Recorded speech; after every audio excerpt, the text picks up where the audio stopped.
Audiolibro La Bruja Roja, escrito por Manín Martínez Feducci. Edición de 1979. Capítulo 4. Durante 2 años, Varón viajó incansablemente. Dio la vuelta al mundo para terminar viviendo en un modesto, pero cómodo, departamento en South Kensington, en Londres, donde se dejó crecer la barba y se dedicó de llano a la pintura y el dibujo. Se había construido un estudio en el mismo departamento donde vivía, y éste estaba siempre lleno de modelos, mujeres bellas, ancianas decrépitas, niños, hombres, enanos, jorobados, en fin, toda clase de gente a quienes siempre pintaba desnuda. Pintando incansablemente se le fue el año sin darse cuenta. Como rara vez salía, pues se pasaba el día trabajando, tampoco tenía amigos. Pasado el año, a través de sus modelos y los pintores que ocasionalmente lo visitaban, comenzó a ser conocido en Londres. Lo llamaban el pintor del alma, pues sus dibujos y cuadros parecían captar la verdadera personalidad de las personas. Así pues, un hombre que en realidad era como un jorobado decrépito, en los cuadros podía aparecer como un bello jorobado, si es posible ser deforme y bello a la vez, como un árbol. Los cuadros de Varón lo mostraban. Así también, muchas de sus hermosas modelos en sus cuadros se veían verdaderamente monstruosas, reflejando en el rostro su maldad, vanidad o simplemente vacío. Varón lo lograba, sin deformar realmente las facciones o el cuerpo, sin cambiar los rasgos del sujeto que pintaba, sino que con pinceladas, sus rasgos, las combinaciones de luz y colores que usaba, sumados a los gestos y actitudes, demostraba la verdadera personalidad del sujeto. Un día, un conocido crítico de arte visitó su estudio y, verdaderamente impresionado, escribió un extenso artículo gráfico en el London Times. Gracias a ello, empezó a desfilar por el estudio de Varón una serie de personajes acaudalados y snobs, ansiosos de ver su alma pintada al óleo. El retrato de Dorian Gray, decían. Ya había pintado muchos retratos cuando el embajador de su país, movido en parte por la fama de Varón y por otra, sintiéndose compatriota, llegó a la conclusión de que era imperdonable no contar con el suyo pintado por Varón, y se lo pidió. Naturalmente que el embajador no sabía que la mayoría de la gente que había pintado Varón por lo general rechazaba el cuadro, pues cuando lo veían no podían evitar dar paso atrás horrorizados. Primero, al verse a sí mismos. Segundo, al ver lo monstruoso de ese ser que negaban ser ellos mismos. El embajador no fue la excepción, y para regocijo de Varón, borró de las listas oficiales, privándolo así de la invitación de la recepción anual que celebraba la embajada, conmemorando las fiestas patrias. Pero esas reacciones eran algo que no preocupaban a Varón, y como tampoco estaba dispuesto a conservar esos cuadros, tan pronto los rechazaban, ahí mismo, frente a su indignado cliente, rasgaba el lienzo con una simple sonrisa. Un día de diciembre estalló la revolución en su país, rebelión encabezada por una facción de izquierda del ejército, apoyada por mineros y obreros. Un suceso sangriento y trágico, en especial para la familia Ortega, pues don Manuel fue fusilado, su casa incendiada y todas las propiedades de la familia, así como las de los demás ricos de la nación, decomisadas.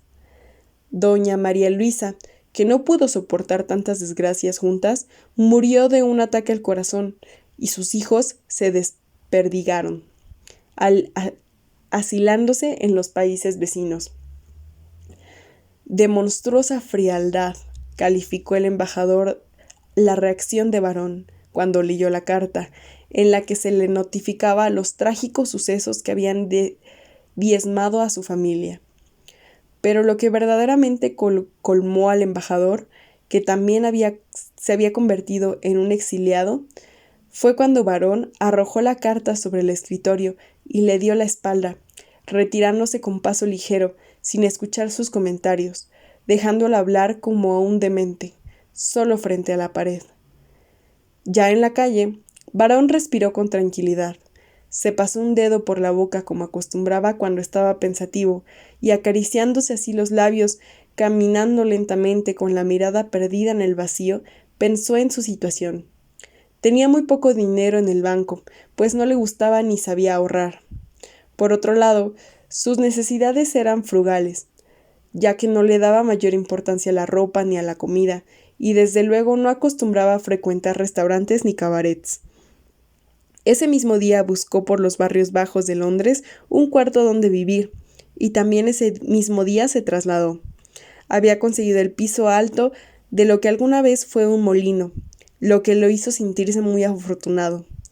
La planta baja, donde antiguamente habían estado las muelas de molino, eran ahora un taller mecánico, y subiendo por una delgada escalera de caracol, a la altura de 8 metros, se llegaba a lo alto del edificio, donde había un cuarto grande. Y cosa milagrosa, un baño, también una pequeña cocineta dentro de la habitación misma. Sin pérdida de tiempo, Varón trasladó allí todos sus muebles y utensilios de pintura. La primera noche, en su nuevo hogar, salió desnudo a la azotea, que también le servía de terraza, dejando que la humedad y la llovizna le pusieron la piel de gallina. Con la mirada elevada en las luces de la ciudad, pensó que hasta entonces la vida había sido fácil para él. Desde el momento que el dinero nunca había sido un problema, se había podido dar todos los gustos sin preocuparse por las necesidades materiales. Ahora tendría que pensar en cómo ganarse el sustento para la renta, comida, pinturas, lienzos y quizá más adelante también para vestirse. Por lo pronto, recordó que le sobraban muebles. También tenía algunos objetos valiosos, como cerámica china, algunas porcelanas y algo de plata. Todo eso lo podría vender y le permitiría vivir durante algún tiempo, pero definitivamente debía considerar la posibilidad de tener que trabajar.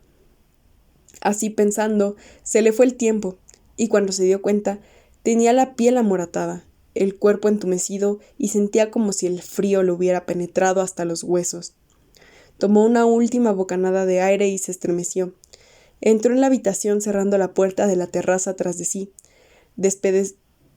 Despedazó una silla que puso a quemar en la chimenea, y aún así desnudo, con el cuerpo plateado por las diminutas gotas de lluvia, meditó con la mirada fija en las llamas amarillas que hacían crujir la madera barnizada. Trabajar estaba completamente fuera de cuestión.